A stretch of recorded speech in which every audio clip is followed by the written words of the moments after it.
നാളെ ഞങ്ങള് ഗുരുവായൂർ പോവല്ലോ. ഗുരുവായൂരോ? എന്തിനാ? ചോറൂണ സൂര്യമോളുടെ. ചോറൂണോ?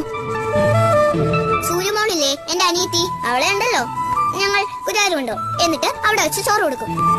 നിങ്ങളുടെ വീട്ടില് ചോറില്ലേ? എന്തിനാ അവിടെ കൊണ്ടുപോന്നേ? വീട്ടിൽ ചോറുണ്ട്, എന്നാലും ഗുരുവായൂർ പോകും. അവിടെയാണ് സൂര്യമോളുടെ ചോറും.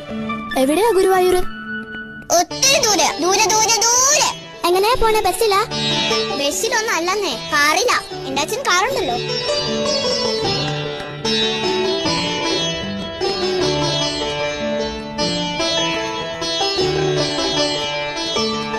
ഈ ചോറൂണെന്ന് വെച്ചാ എന്താ ജാനിക്കുട്ടി? അതോ, ചോറൂണെന്ന് വെച്ചാൽ ചോറും സാമ്പാറും തൈരും പപ്പടവും എല്ലാം കൂടെ കുഴച്ചുരുട്ടി സൂര്യമോൾക്ക് തിന്നാൻ കൊടുക്കും. അതാ. അതിനാണോ ഗുരുവായൂർ പോന്നേ? ഇവിടെ കിട്ടില്ലേ ചോറും പരിപ്പും പപ്പടവും? ആ